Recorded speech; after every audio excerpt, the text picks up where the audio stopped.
graça e a paz do Senhor Jesus a cada um de vocês. Nós vamos meditar num pedaço pequeno da palavra de Deus, porém muito profundo, muito oportuno e muito difícil, porque contém uma série de ensinamentos que muitas pessoas acham discutíveis, mas nós vamos tentar extrair de lá algo que nos console o coração e que nos dê direção nesse momento que estamos vivendo. É o texto de Tiago, capítulo 5, do verso 12 ao verso 18. Eu vou ler aqui inicialmente o texto. Vamos lá, Tiago 5, de 12 a 18.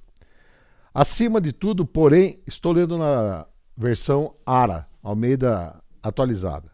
Acima de tudo, porém, meus irmãos, não jureis nem pelo céu, nem pela terra, nem por qualquer outro voto. Antes, seja o vosso sim, sim, e o vosso não, não, para não cairdes em juízo. Está alguém entre vós sofrendo? Faça oração. Está alguém alegre? Cante louvores. Está alguém entre vós doente? Chame os presbíteros da igreja e estes façam oração sobre ele, ungindo-o com óleo em nome do Senhor. E a oração da fé salvará o enfermo, e o Senhor o levantará, e se houver cometido pecados, ser-lhe-ão perdoados. Confessai, pois, os vossos pecados uns aos outros, e orai uns pelos outros, para serdes curado. Muito pode, por sua eficácia, a súplica do justo. Elias era homem semelhante a nós, sujeito aos mesmos sentimentos, e orou com instância, para que não chovesse sobre a terra. E por 3 anos e 6 meses não choveu. E orou de novo, e o céu deu chuva, e a terra fez germinar seus frutos. Nós vamos fazer uma divisão inicial aqui, como que nós vamos abordar esse texto. Nós vamos falar sobre juramentos e sobre oração. Sobre oração, nós vamos falar sobre alguns tipos de oração. Oração de súplica, oração de louvor, oração de intercessão, oração de confissão e finalmente vamos concluir que todos devem orar, tá ok? Bom, por que falar desse texto agora? Nós estamos vivendo um momento ímpar na história.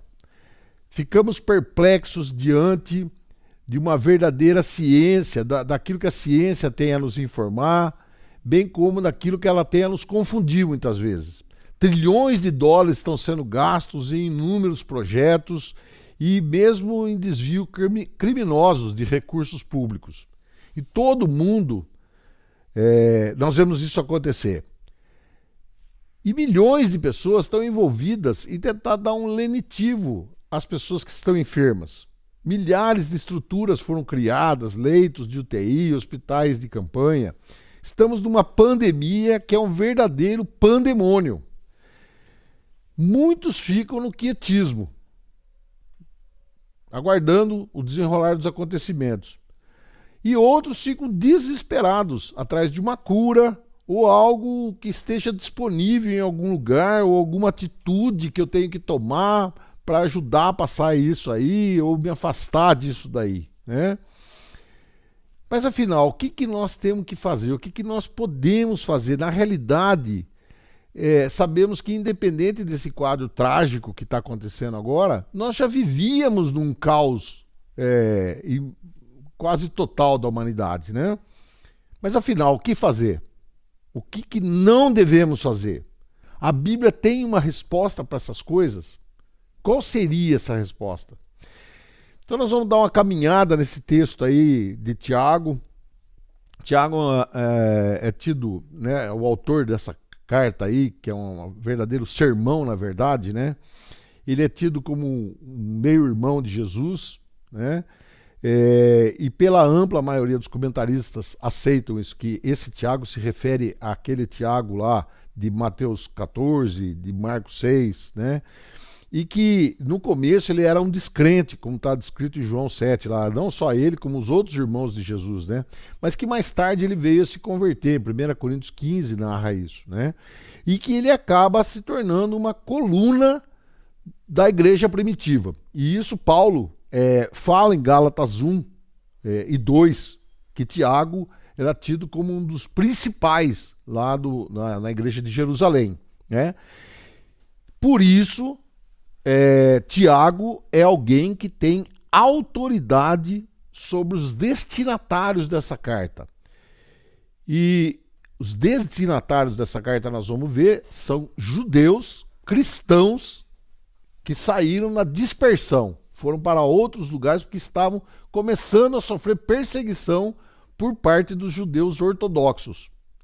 Então os destinatários dessa carta eram pessoas passando por sofrimento, por tribulação, num momento crítico. Suas vidas estavam em risco. Alguns historiadores narram lá, historiadores do primeiro século, narram que esse Tiago aí era conhecido como o justo, porque ele vivia uma vida intensa de oração. Conta-se que ele tinha até calos nos joelhos de tanto orar, né? Principalmente em tempo de adversidade. Então, na cabeça de Tiago, oração é uma ferramenta poderosa na mão do crente, né? Bom, indo para o texto agora, a gente viu lá no verso 12, né? Acima de tudo, porém, meus irmãos, não jureis nem pelo céu, nem pela terra. Seja o vosso sim, sim, e o vosso não, não. Esse texto ele tem um paralelismo ímpar com o texto que está em Mateus 5, de 33 a 37, quando Jesus está fazendo o Sermão do Monte lá, ele fala exatamente essa mesma instrução. No caso de Jesus, o alvo do discurso de Jesus eram os fariseus. Por quê? Porque os fariseus sabiam que não podiam jurar por Deus. Entretanto, para não fazer juramento por Deus e, caso não cumprisse o juramento, quebrar o terceiro mandamento, eles começaram a jurar por coisas da natureza, tipo, juro pelo céu, juro pela terra, juro pelo monte, não sei o que lá. E Jesus fala para eles que eles são hipócritas, porque todas essas coisas foi Deus quem as criou. Então você não tem que jurar por coisa alguma. Fale a verdade. Seja o vosso sim, sim, e o não, não. Aqui no caso, Tiago está escrevendo, como eu disse, a judeus cristãos, né, foragidos, que estavam começando a fugir da perseguição dos judeus ortodoxos. E muitas vezes dá para se deduzir que, por temor pelas suas próprias vidas, tenham feito ou estavam tentados a fazer juramentos a Deus pedindo por proteção pelas suas vidas ou mesmo promessas tentando agradar a homens para fugir dessa perseguição, né?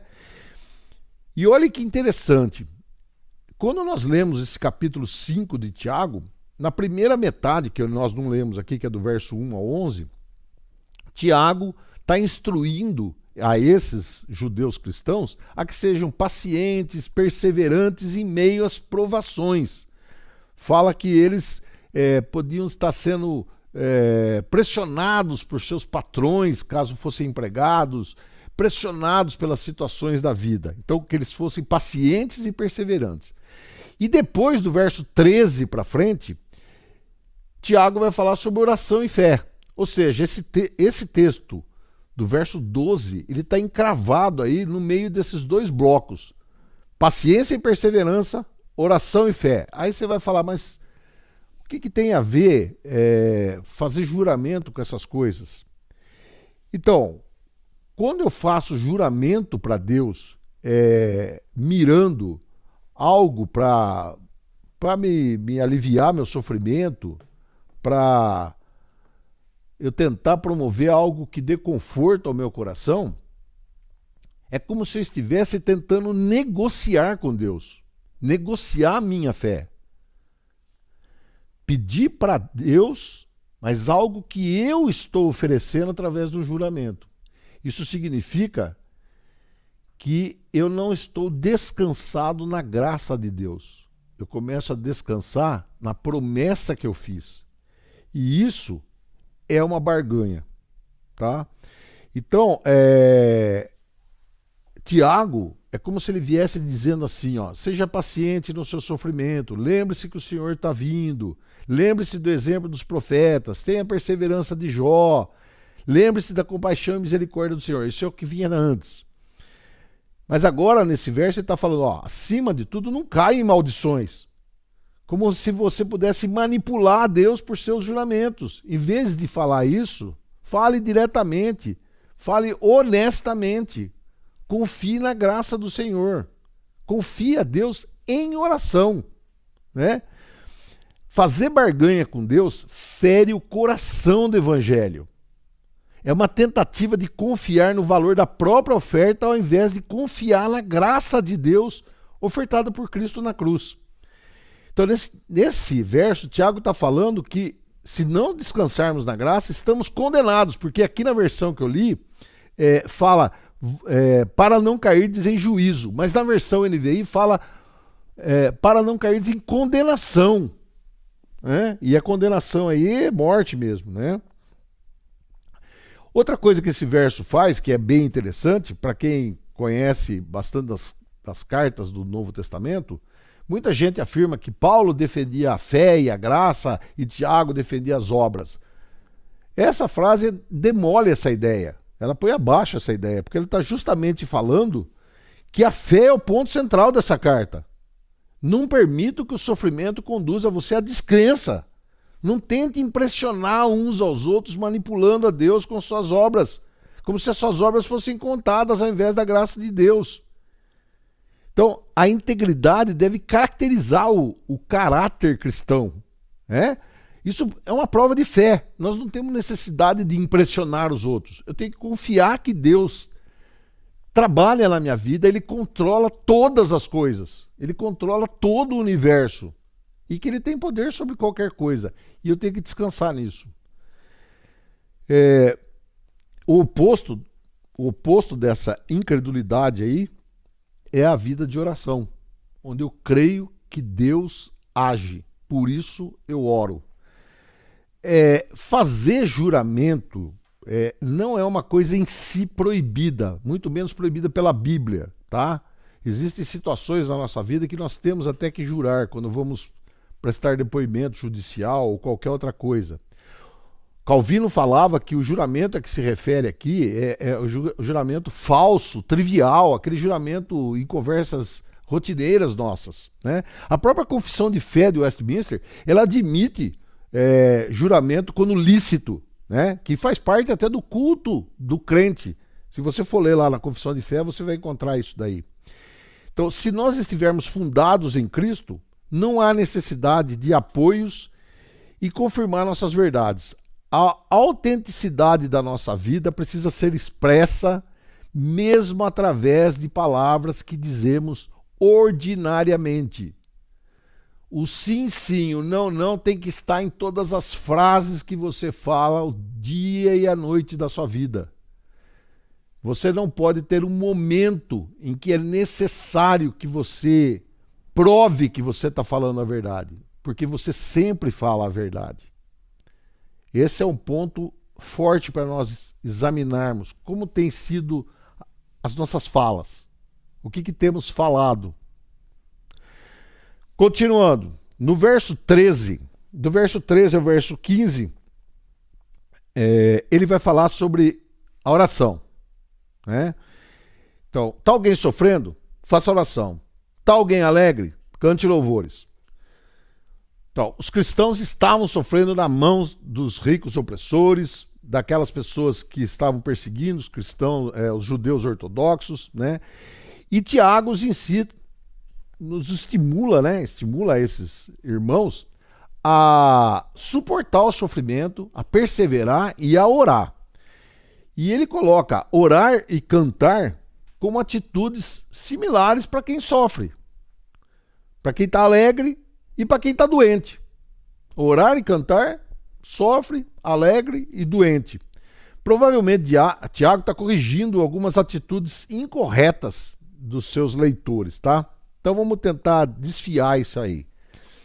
Ele começa lá, está alguém sofrendo? Sofrer aqui no caso é passando por desventura, por problemas, né?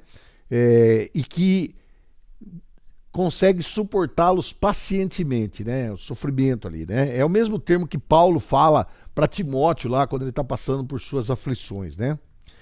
E lá ele fala, orem. Paulo já fala, né? Não cessem de orar, orem sem cessar, né? Lucas 22 fala que, com relação a Jesus, que mesmo estando em agonia, ele orava mais intensamente. Então a oração é muito linkada com esse sentimento de aflição, de sofrimento, né? Então a oração é um elo que nos mantém em contato com o autor e consumador da nossa fé. É pela oração que nós podemos buscar alívio para a nossa alma, né? Nesse caso aqui, essa primeira orientação de Tiago é o que nós chamamos de oração de súplica ou de petição. É um tipo de oração em que alguém pede a Deus algo sincero e humilde. Esta é uma oração pessoal que clama a Deus para atender as nossas necessidades. Então, está alguém sofrendo? Ore. Né? Está alguém alegre? Cante louvores. A palavra aí, alegre, eutimio, que é... Eutimia seria o oposto da distimia, né? Que seria a depressão, para baixo, né? Então tá alguém alegre. Essa alegria, ele está falando, não é uma alegria por um fato isolado, mas é uma alegria do coração, que tem contentamento nos tempos bons e nos tempos difíceis, né? Quando nós estamos na boa, confortáveis, é muito bom e fácil esquecermos que esse contentamento, em última análise, vem de Deus, né? Na nossa cabeça, estamos contentes, né? Mas não nos lembramos quem é o autor desse contentamento, né? Por isso nós temos que lembrar nesses momentos o controle também de Deus nesses momentos, não só na hora do sofrimento, mas na hora do contentamento, que é boa parte da nossa vida. Tá tudo tranquilo. Alguém liga para você, e aí, fulano, tá tudo bem? Tá tudo bem, tá tudo ótimo, né? Então, louvor a ser cantado aqui seria a gratidão em forma de oração. Essa é a chamada oração de louvor. É o tipo de oração em que alguém expressa apreço e gratidão a Deus pelos seus livramentos. E ela pode ser falada ou pode ser cantada. E na igreja, frequentemente, nós fazemos isso. Agradecemos a Deus pelo que Ele tem feito na nossa vida, né? Em resumo, então, esse verso 13, nós devemos ser pacientes na oração nas adversidades e alegremente gratos na prosperidade, né? Continuando ainda no assunto oração, o verso 14, que fala assim: está alguém doente? Chame os presbíteros da igreja e estes farão a oração sobre ele, ungindo com óleo em nome do Senhor.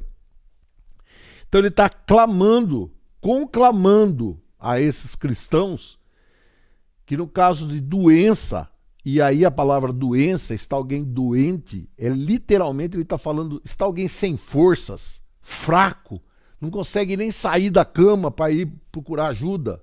Então mande chamar os presbíteros. Chame os presbíteros, né? São as versões que tem.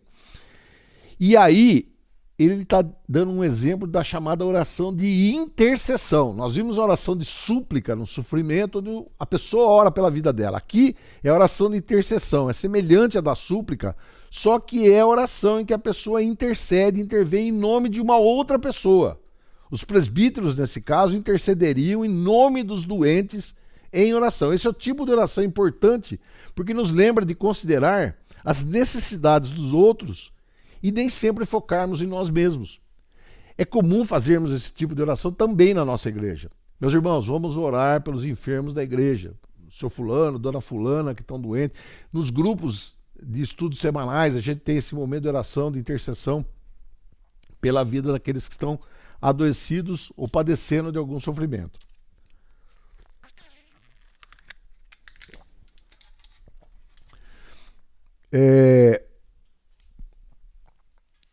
Então, a continuação do verso é: chame os presbíteros. Por que ele manda chamar os presbíteros? Ele manda chamar os presbíteros, porque provavelmente ele lidava com presbíteros. Ele dirigia uma igreja lá em Jerusalém e provavelmente ele tinha conhecimento dessa dinâmica dos presbíteros, né? Veja que ele não fala chame o pastor. Por que ele fala chame os presbíteros? Porque os presbíteros estão aí para isso mesmo. Os pastores também são presbíteros, né? Porque a palavra que está lá é alguém que tem experiência, né? E aqui ele não está falando de idade, não. Ele está falando de experiência na vida cristã. Não são pessoas velhas, mas pessoas experientes, né? Então o Tiago conhecia o trabalho de perto desses presbíteros. E o que ele ordena que eles façam? Que eles façam uma oração sobre ele, sobre o doente, ungindo com óleo em nome do Senhor. Nessa frase aí, a ênfase não está no óleo, está na oração. A oração é o ponto importante dessa frase. Na verdade, nessa perícope toda, a palavra mais importante é essa, é a oração. Nós estamos falando disso, tá?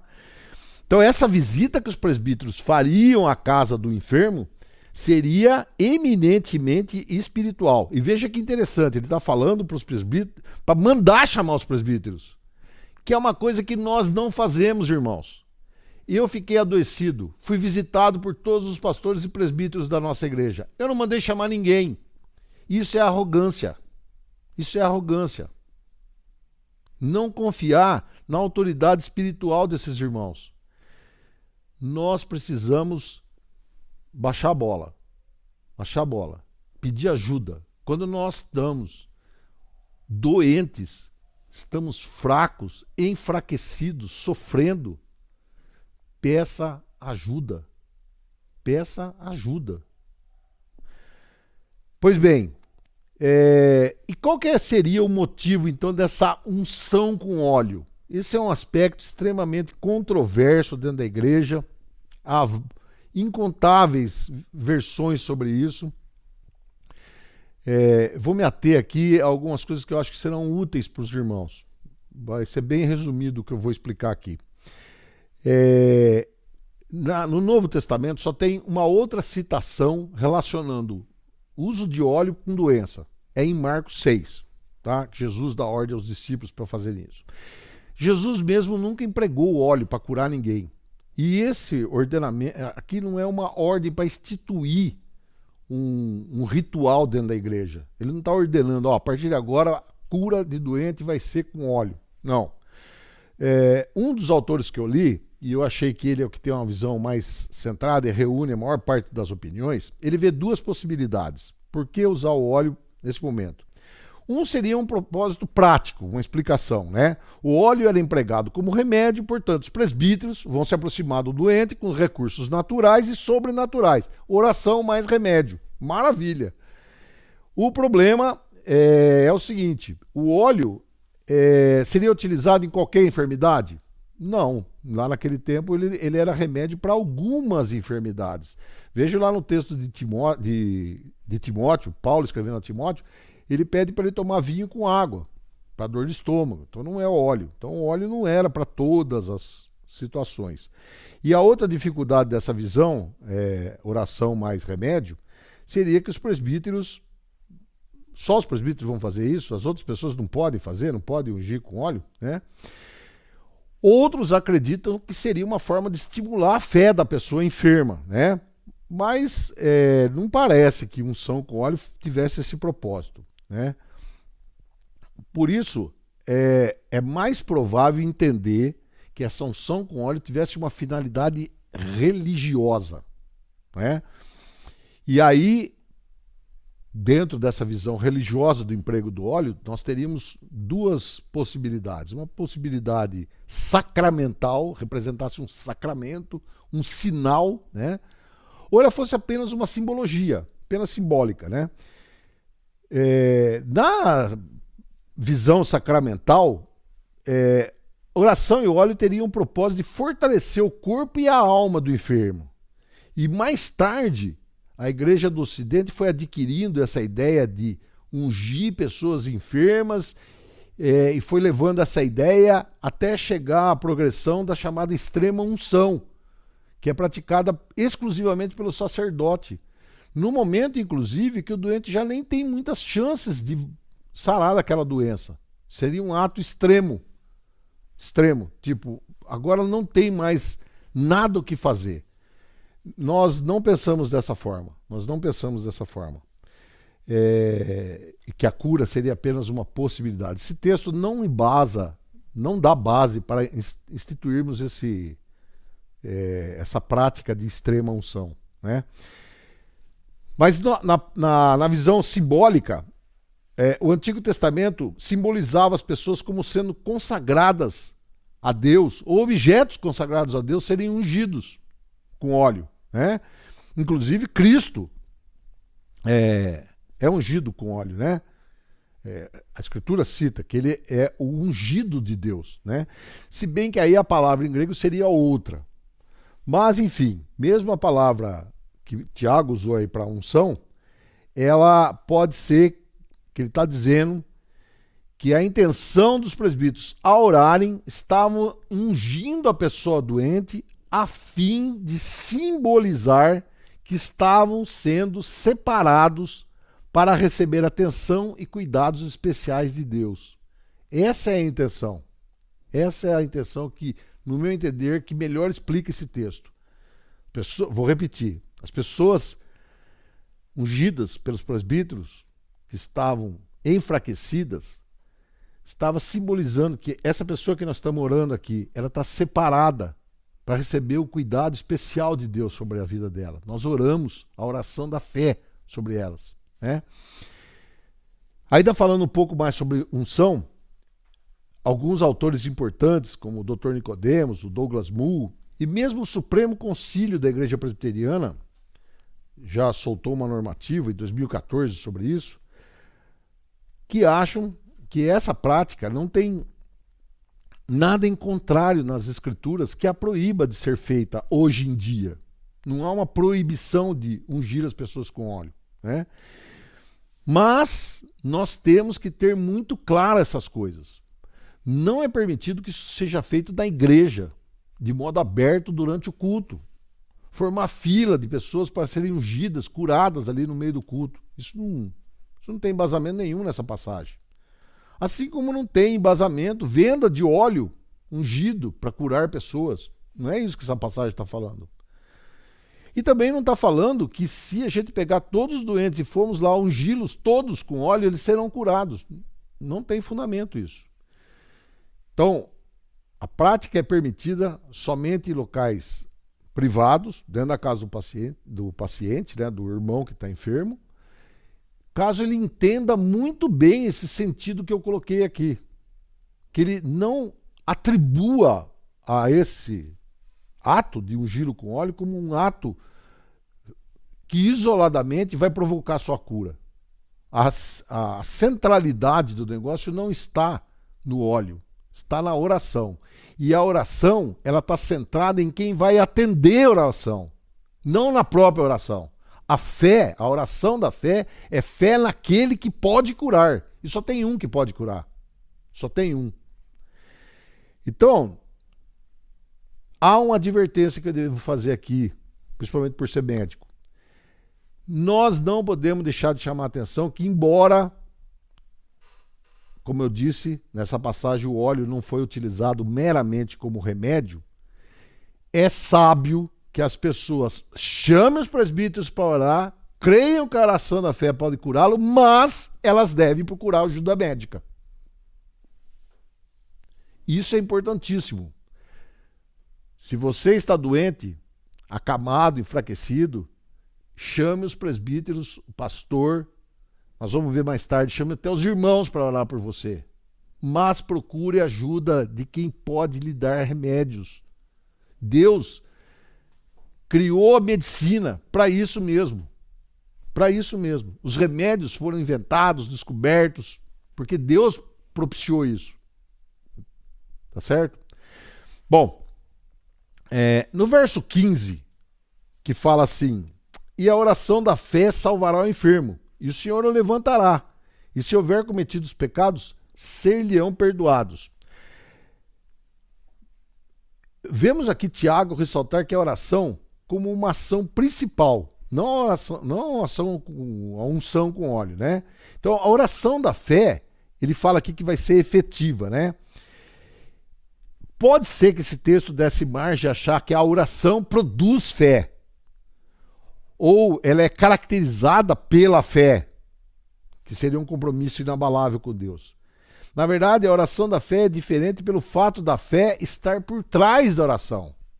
A oração da fé é aquela feita sobre a fé, debaixo da fé, que vai reconhecer tacitamente a soberania de Deus em todas as coisas. O homem que ora a oração da fé, ele já tem na própria oração, ele parte da premissa que Deus é que tem a resposta, que Deus vai ou não atender. Ele já parte dessa premissa. E ele fala aqui que salvará o enfermo. Salvará aqui não é no sentido espiritual, não. É salvará no sentido de cura mesmo, tá?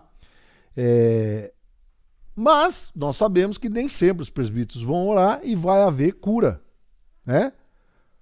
E não é correta a ideia, não curou porque vocês não oraram com fé, vocês não tinham fé suficiente para curar, por isso que não sarou. Não, isso está fora de questão, não tem o menor cabimento, né? Então, o fato de termos os pedidos negados não significa automaticamente que a oração foi sem fé.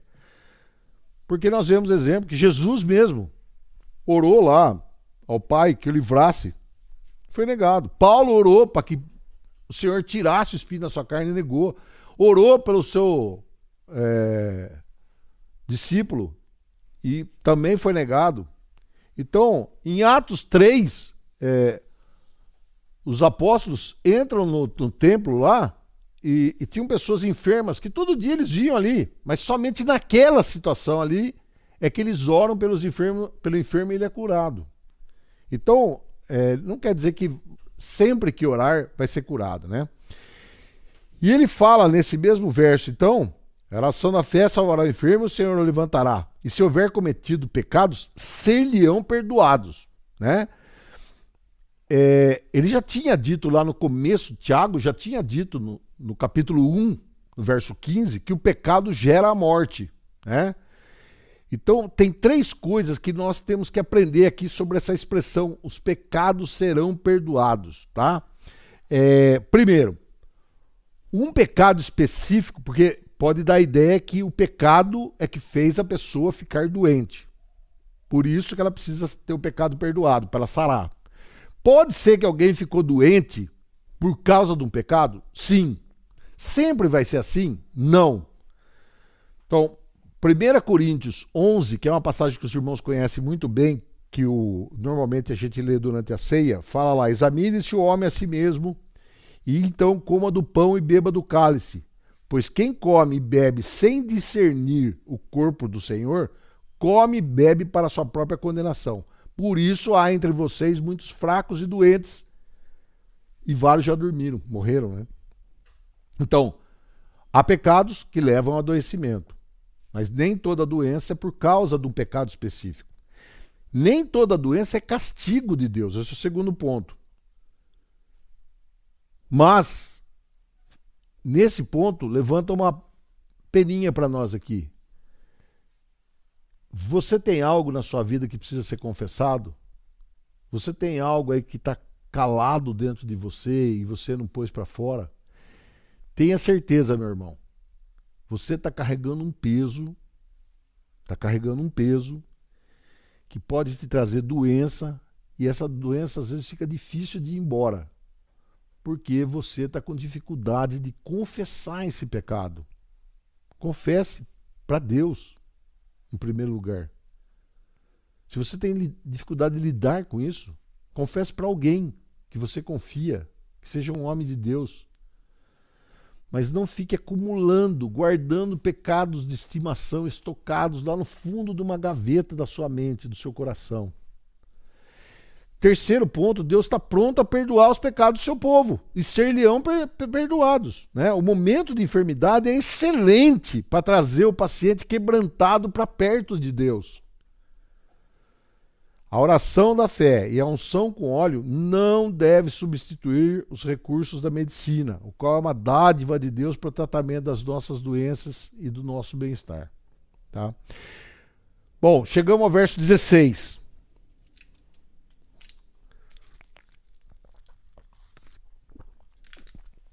Confessai, pois, os vossos pecados uns aos outros e orais uns pelos outros, para serdes curados. Muito pode, por sua eficácia, a súplica do justo.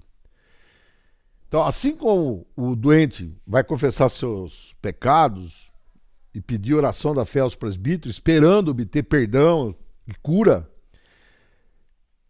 pela oração e fé, né? Nós também devemos confessar os nossos pecados e orarmos uns pelos outros, para sermos curados. Nós temos que nos lembrar do texto de 1 Pedro, capítulo 2, no verso 9, onde todos os crentes têm o sacerdócio universal. Por isso, nós podemos interceder, sim, uns pelos outros. E podemos conversar uns com os outros sobre os nossos pecados. Colossenses 3,16 também fala sobre esse assunto, né? Então, além da confissão de pecados, também é uma oração de uns pelos outros, intercedendo em favor da cura, objetivando a cura da pessoa, né? Aqui nesse texto é mais provável que Tiago está se referindo à confissão de pecados que possam ter relação com a moléstia atual, né? Que ele espera que seja curado. Mas todos os crentes têm o privilégio e a responsabilidade de orar pela cura uns dos outros, tá? E aí ele fala uma frase que eu acho maravilhosa nesse texto. Muito pode, por sua eficácia, a súplica do justo. É um encorajamento. É um encorajamento a nós, meus irmãos. Tiago, chamado de o justo, é aquele, para Tiago, que é chamado de o justo é aquele que foi justificado pela fé em Deus e anda nos caminhos do Senhor. E por que ele tem as orações respondidas? Porque ele ora aquilo que já está no coração de Deus. Tiago, ele imagina que o justo é aquele que tem tamanha intimidade com Deus, que ele sabe o que pedir, ele sabe como pedir. Ele até dá um exemplo aqui, o profeta Elias, que nós já vamos ver daqui a pouco. Mas eu queria desafiá-lo a pensar no seguinte: você se considera um justo para orar lá pelos seus irmãos? Para clamar pela vida, pela saúde dos seus irmãos? Ele está falando com nós. Nós deveríamos ser esse justo, ter a oração do justo na nossa vida. E aqui, ele está falando nessa passagem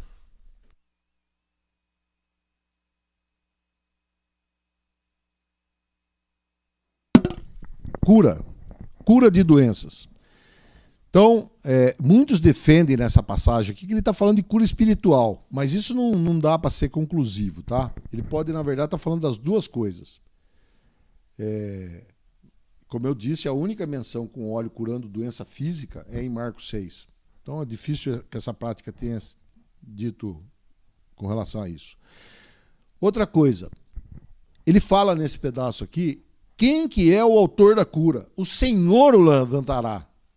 Todas as orações apostólicas do Novo Testamento sempre foram em nome de Jesus.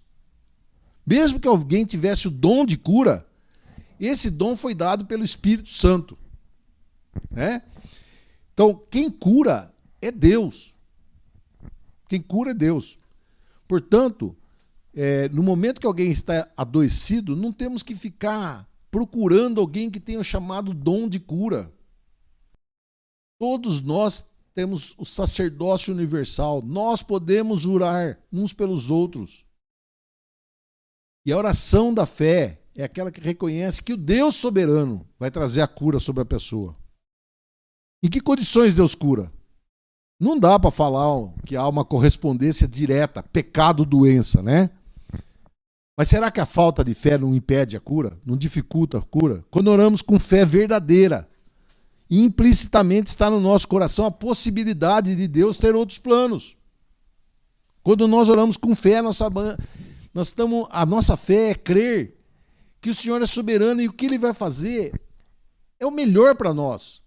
Romanos 8, lá no final do capítulo, depois que ele fala no verso 32, que todas as coisas cooperam para o nosso bem, ele fala que nada vai nos separar do amor de Deus, até a morte. Pode ser que esse é o destino que Deus quer lhe dar, quer dar ao enfermo naquele momento. Vou acabar com a sua doença, vou trazê-lo para junto de mim, né?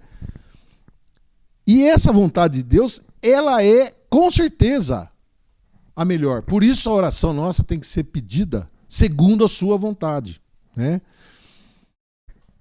Então, quanto a esse tópico, confissão de pecados, queria só chamar a atenção aqui para uma coisa. Se for um pecado público, pode ser confessado até diante da igreja. Mas se for um pecado pessoal, privado, que poucas pessoas saibam, é melhor fazer essa confissão em privado. É mais ou menos como está instruído lá em Mateus 18, né? E de preferência, tratar esse pecado com as pessoas que estavam envolvidas nesse pecado, né? Então, nós vimos nesse pedaço final agora aqui um outro tipo de oração, a chamada oração de confissão. É o tipo de oração que a pessoa admite sua culpa. A confissão é um aspecto importante da nossa maturidade espiritual. Nem todo sofrimento é consequência do pecado, mas alguns são. Por isso, Tiago fala da necessidade de confissão. O hábito da oração deve ser, e de fato é, uma das características mais óbvias que diferenciam um cristão das outras pessoas em tempo de crise. Bom, chegamos aos dois versos finais. Eu vou me referir aos dois ao mesmo tempo porque é um exemplo do que ele falou anteriormente. Ele está explicando agora um exemplo aqui. Verso 17. Elias era homem semelhante a nós, sujeito aos mesmos sentimentos. E orou com instância para que não chovesse sobre a terra. E por 3 anos e 6 meses não choveu. E orou de novo, e o céu deu chuva, e a terra fez germinar seus frutos. Então, Elias orou fervorosamente. O que está escrito lá no original é uma expressão, está escrito em grego, mas é um hebraísmo. Em oração ele orou. Para dizer que ele orou com instância mesmo, né? Ele orou aquilo que Deus, na verdade, já tinha até dito que faria como castigo aos judeus idólatras, né? Porque estavam se submetendo ao governo de Jezabel. Então, por que essa passagem, por que Tiago está usando essa citação para nos encorajar? Porque ele usa essa expressão, era um homem semelhante a nós. Apesar de Elias ter sido um profeta, ele era um homem como nós. Vocês lembram lá que Elias teve um momento de aflição, ficou depressivo, depois com medo, clamou ao Senhor diversas vezes. Então ele tem os mesmos sentimentos e paixões que nós temos. Então, apesar de ser um profeta, alguém especial, era um pecador sujeito às mesmas fraquezas que nós, né? Em Atos 14, Paulo vai falar exatamente a mesma coisa. Eles curaram um aleijado lá em Listra e começaram a querer adorá-lo. Ele falou, calma, irmãos, eu sou como vocês. Eu sou como vocês. E isso nos encoraja a orarmos pelos que estão sofrendo. Então, todos nós devemos orar. Tá? As promessas que Deus faz quanto às orações não se limitam àquelas de pessoas especiais, né? Mas elas se estendem a todos os filhos de Deus que estão pelo mundo.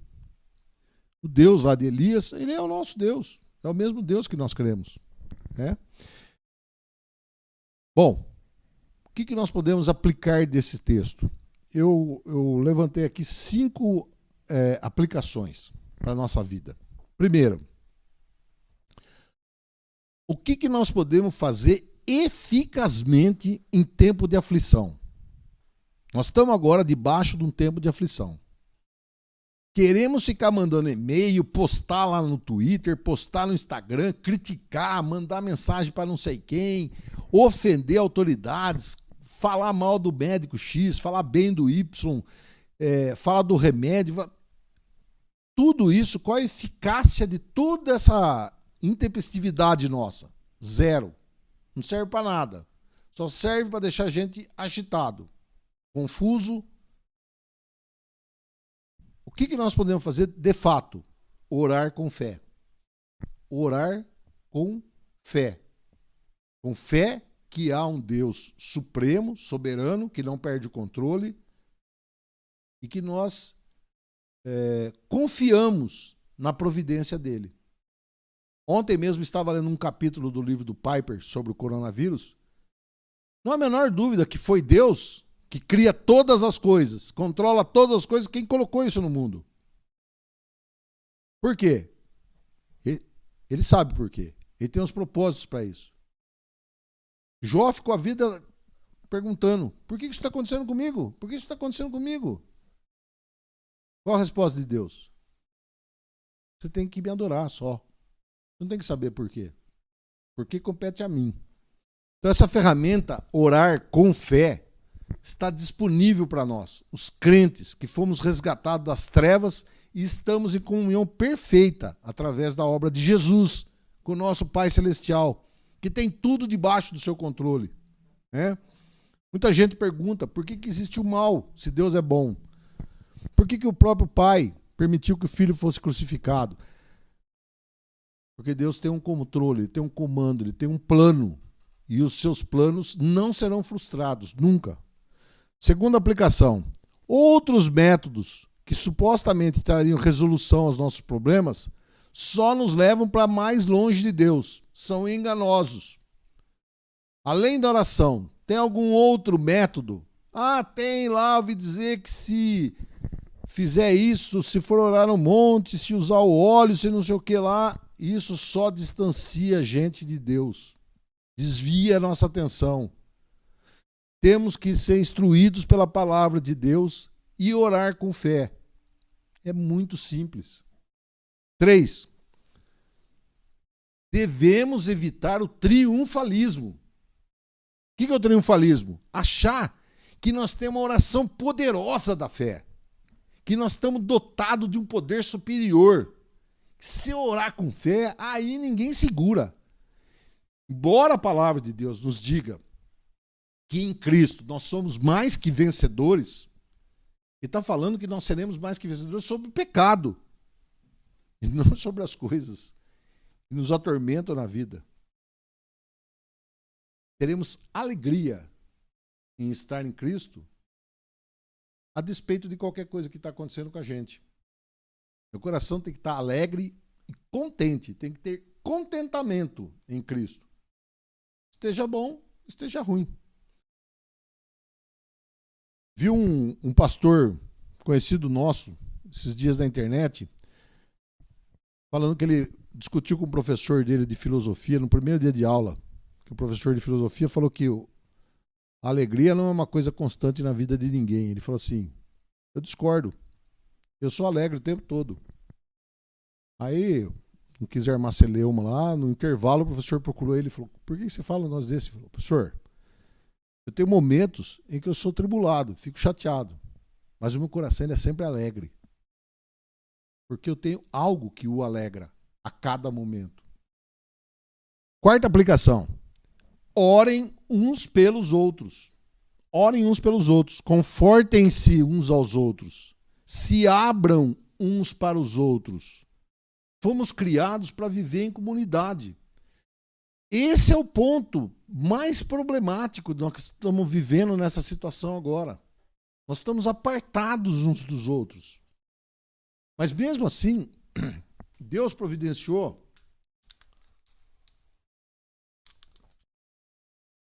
meios para nós nos comunicarmos. Eu tenho feito aconselhamento pelo WhatsApp, com a camerinha lá.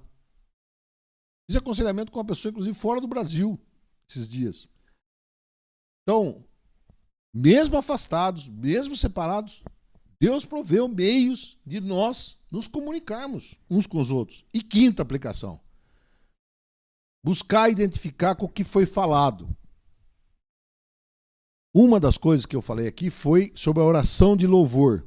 O pastor Jailson falou também na liturgia. Quantas vezes nós ficamos agradecidos por livramentos e benefícios? Quantas vezes você se lembra que o almoço que vai estar lá na mesa agora é providência de Deus? A roupa que você está vestindo é providência de Deus. Que está esse dia maravilhoso aí fora. Providência de Deus. E que ainda que a vide não dê frutos, que ainda as coisas estejam péssimas, o Senhor está sobre nós. E Ele disse que não vai nos abandonar em momento algum. Que isso conforte o nosso coração, que nós o busquemos em oração, porque esse é um mandamento de Cristo para as nossas vidas. Deus abençoe.